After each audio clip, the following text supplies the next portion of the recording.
Pimply राज्य में आज राजा भीमदेव ने अपने दरबार में एक वैचारिक सम्मेलन का आयोजन किया था, जिसमें पूरे भारतवर्ष के विद्यालयों के सबसे उत्कृष्ट विद्यार्थी भाग ले रहे थे।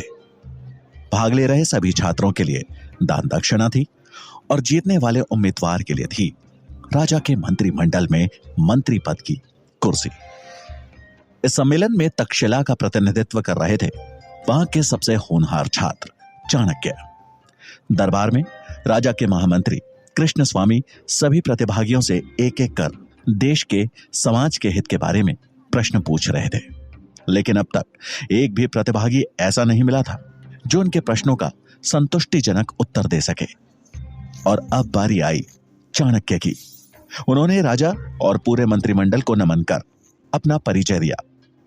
उसके बाद वो अपनी शिखा की गांठ को कसते हुए आ खड़े हुए राजा के सामने प्रश्नों के उत्तर देने। उनके चेहरे पर एक शालीनता का भाव था। महामंत्री ने चाणक्य से अपना पहला प्रश्न पूछा, सबसे बड़ा शत्रु कौन? चाणक्य मुस्कुराए और बोले, अहंकार। अहंकार से बड़ा और कोई शत्रु नहीं। वहां बैठे मंत्रीगणों ने चाणक्य की प्रशंसा की। कृष्ण स्वामी ने अगला प्रश्न पूछा, सबसे बड़ा धन क्या है? चाणक्य बोले, विद्या। विद्या ही सबसे बड़ा और अनमोल धन है।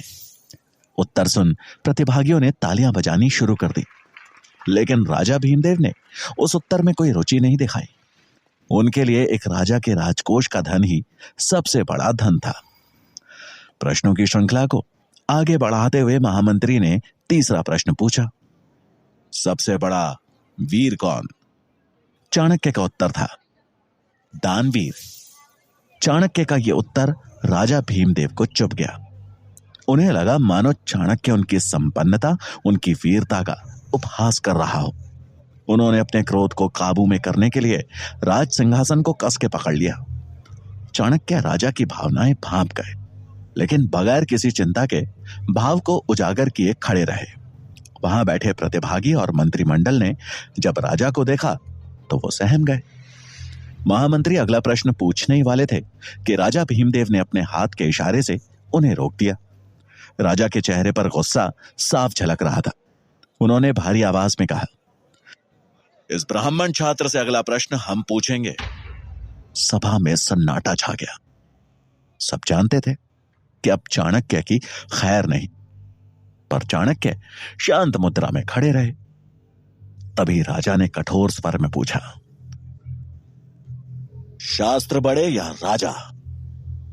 चाणक्य ने विनम्रता के साथ कहा, महाराज की जय हो। शास्त्र ही साम्राज्य की नींव रखते हैं और साम्राज्य राजा की, इसलिए सबसे पहले शास्त्र। यह सुन राजा भीमदेव से रहा नहीं गया और वो अपनी राजगद्दी से उठ भरे दरबार में चिल्लाते हुए बोले, शास्त्र नहीं, एक राजा सबसे बड़ा होता है, मूर्ख।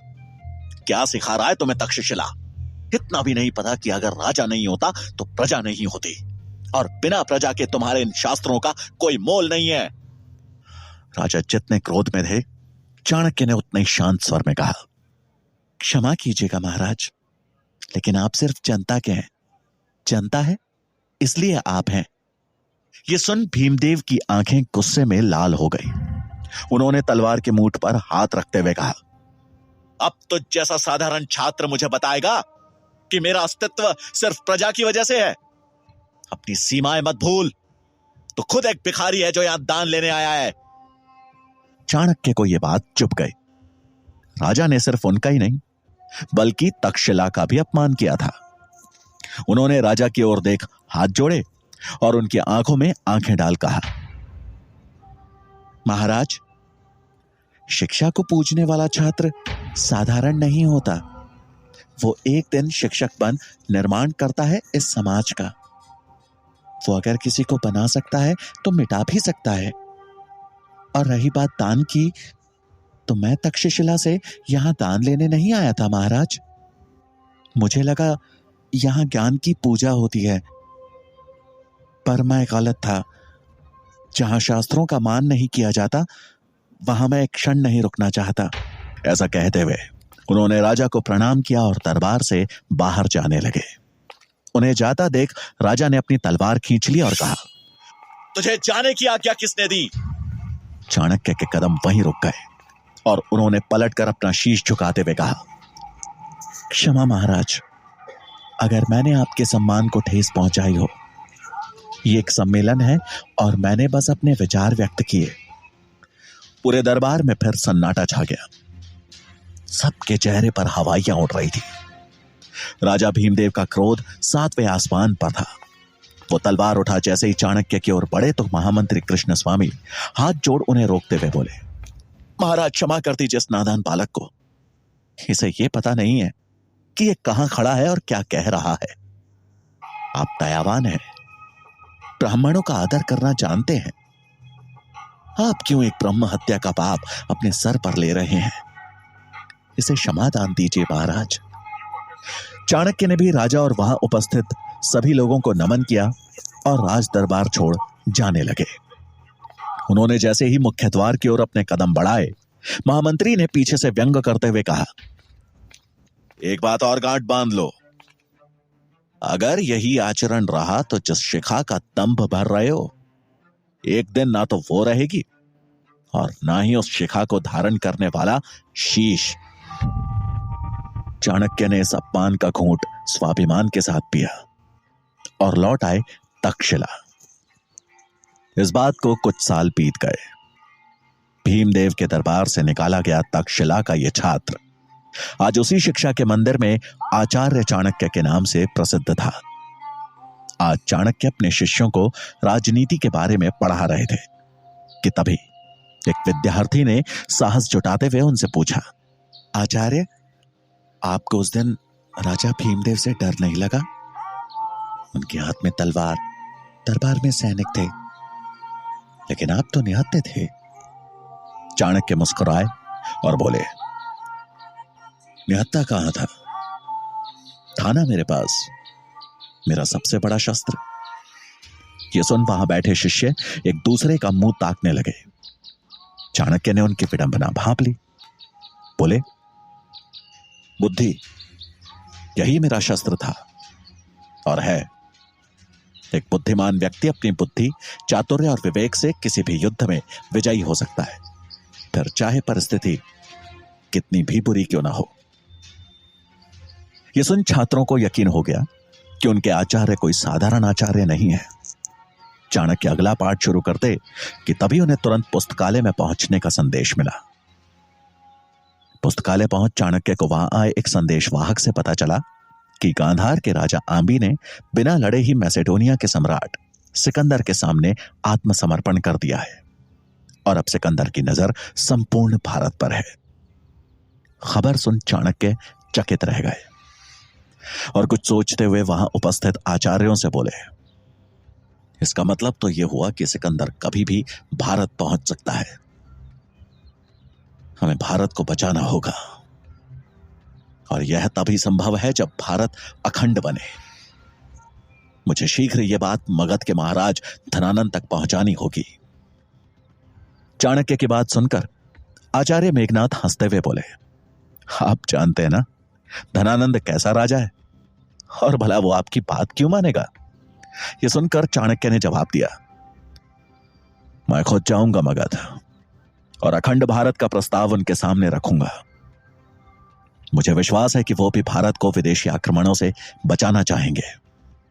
मेघनाथ बोले, धनानंद सुनेगा और वो भी आपका प्रस्ताव? भीमदेव के दरबार से बचकर निकल आए अपने को भाग्यशाली समझिए।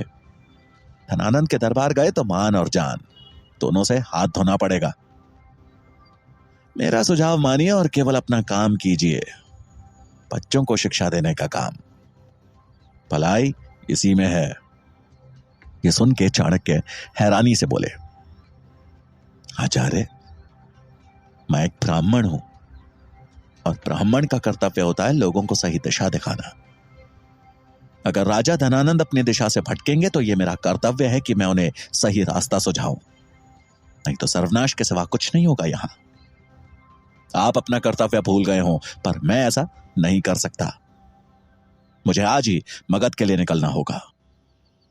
चाणक्य को जाता देख मेघनाथ ने ताना कसते हुए कहा, आचार्य, मुझे लगता है ये हमारी आखिरी भेंट है। आप मगध से वापस आएंगे भी या नहीं, इसमें संदेह है। क्यों ना आखिरी बार हम भोजन साथ में करें। चाणक्य उनका प्रस्ताव ठुकरा कर आगे बढ़ गए। उनके जाते ही मेघनाथ मनी मन बोले, इस बार तो ये नहीं लौटने वाला। चाणक्य तक्षशिला से मगध के लिए निकल पड़े और 5 दिन का लंबा सफर तय कर पहुंच गए मगध की राजधानी पाटलिपुत्र। उन्हें नगर में कदम रखे कुछ ही क्षण हुए थे कि पाटलिपुत्र की जनता पर हो रहे अत्याचार की सच्चाई उनके सामने थी। नगर के चौराहे पर कुछ सैनिक फांसी के फंदे से लटक रहे मृत शवों को नीचे उतार रहे थे। ये देख चाणक्य को समझने में देर नहीं लगी कि उन्हें सामूहिक मृत्युदंड दिया गया है। शवों को देख के उनके परिजन जोर जोर से रो रहे थे। तभी एक महिला की आवाज उनके कानों पर पड़ी, जो अपने बेटे के मृत शरीर से लिपट वहां खड़े सैनिक से रोते रोते बोली, और कितने दिन हमें ऐसे ही अपनों को खोना पड़ेगा, और कितनों को मारोगे तुम लोग? अगर कर नहीं दिया तो क्या पूरी प्रजा को मार दोगे? कहां से लाए हम इतना धन? उस औरत की बात सुन उस सैनिक ने गुस्से में उसे धक्का मारते हुए कहा, बुढ़िया, अगर ज्यादा आवाज करेगी तो तुझे भी लटका दूंगा इसी फंदे पे। चल चुपचाप निकल जाए यहां से। ऐसा कहकर उस सैनिक ने उसके बेटे के शव को उठाकर बैलगाड़ी में लाद दिया और वहां से निकल पड़ा। चाणक्य से यह देखा नहीं गया। वो दौड़ते हुए उस औरत के पास पहुंचे और उसे सहारा देते हुए बोले, माँ जी संभल कर। ऐसा कहकर उन्होंने उस रोती हुई बूढ़ी महिला को एक पेड़ के नीचे बैठाया और बोले, मां, मैं आपका दुख तो कम नहीं कर सकता और ना ही मैं आपका पुत्र आपको लौटा सकता हूं, लेकिन इतना अवश्य कह सकता हूं कि शीघ्र ही इन परेशानियों का हल खोज लूंगा। मैं राजा धनानंद के दरबार जा रहा हूं और वचन देता हूं कि प्रजा के दुख से उन्हें अवगत कराऊंगा। ये राज्य ऐसे नहीं चल सकता। उन्हें इस समस्या का समाधान करना ही होगा। चाणक्य की बात सुन उस औरत ने आंखों में आंसू लिए ममता भरी नजरों से उनकी ओर देखा और बोली, आज पहली बार तुझे देख ऐसा लग रहा है कि मगध का हृदय अभी भी धड़क रहा है। तूने इतना ही कह दिया, मेरे लिए बहुत है पुत्र, लेकिन वचन मत दे, तेरे अंदर करुणा होगी, लेकिन जिसके पास तू जा रहा है उसका लहू पानी बन चुका है। अनुभव से कह रही हूं ये बात। मेरे पास देने के लिए कुछ है तो बस आशीर्वाद है। चाणक्य ने उनके पांव छुए और कहा, मुझे आपसे बस यही चाहिए था मां, आशीर्वाद दे। उस औरत ने उनके सिर पर हाथ फेरा और चाणक्य दृढ़ संकल्प लिए चल दिए राजमहल की ओर।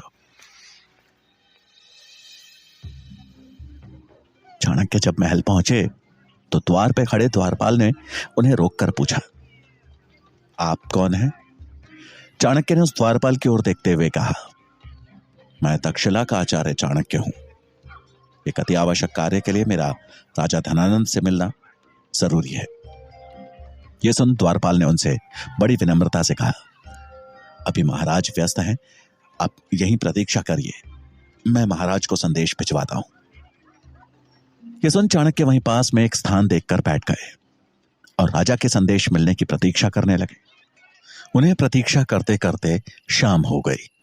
वो जब भी द्वारपाल से राजा के बारे में पूछते तो उसका एक ही जवाब होता कि अभी राजा व्यस्त है। चाणक्य को समझ में आ गया कि अब सीधे हाथ से घी नहीं निकलने वाला, उंगली टेढ़ी करनी ही पड़ेगी। थोड़ी देर बाद उनकी नजर कुछ रसोइयों पर पड़ी जो कि महल के पीछे वाले रास्ते से अंदर जा रहे थे। चाणक्य को उनका मौका मिल गया था। उन्होंने अपना भेष बदला और उन रसोइयों की टोली में शामिल हो महल के अंदर प्रवेश कर गए। लेकिन राज दरबार तक पहुंचना अभी भी आसान नहीं दिख रहा था। क्योंकि अंदर एक द्वार पे खड़े कुछ सैनिकों ने सबसे आगे चल रहे रसोइयों को रोककर पूछा, कितने लोग हैं आज? उसने जवाब दिया, आज भी 10 लोग हैं। यह सुने एक सैनिक ने गिनती शुरू कर दी कि तभी चाणक्य का दिमाग तेजी से चलना शुरू हुआ। उन्हें जल्दी उपाय ढूंढना था, नहीं तो वो पकड़े जाते। जिस तीव्रता से उनका दिमाग चल रहा था, उसी तेजी से उनकी नजरें भी घूम रही थी। इधर सैनिक की गिनती 6 तक पहुंच चुकी थी। तभी चाणक्य की नजर सामने रखे फूलदान पर पड़ी और उन्होंने चालाकी से उस फूलदान को गिरा दिया। ये देख कतार में खड़े रसोइये उस फूलदान को उठाने के लिए एक साथ झुंड में हो गए। सैनिक की गिनती बीच में रुक गई और इसी मौके का फायदा उठा चाणक्य ने वहां से अपना रास्ता बदल लिया और निकल गए राज दरबार की खोज में।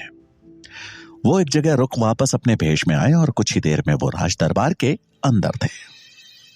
लेकिन ये क्या, राज दरबार में कोई राजसभा नहीं, बल्कि बाहर से आई सुंदरियों का नृत्य चल रहा था। धनानंद नशे में चूर सुंदरियों के नृत्य का आनंद ले रहा था। अचानक उसकी नजर मैली धोती पहने ब्राह्मण पर पड़ी और वो गुस्से में बोला, कौन हो तुम? अंदर कैसे आए? नृत्य वहीं रुक गया। चाणक्य ने अपने हाथ जोड़ बड़े ही शांत भाव से कहा, प्रणाम महाराज, मैं तक्षशिला का आचार्य चाणक्य हूं।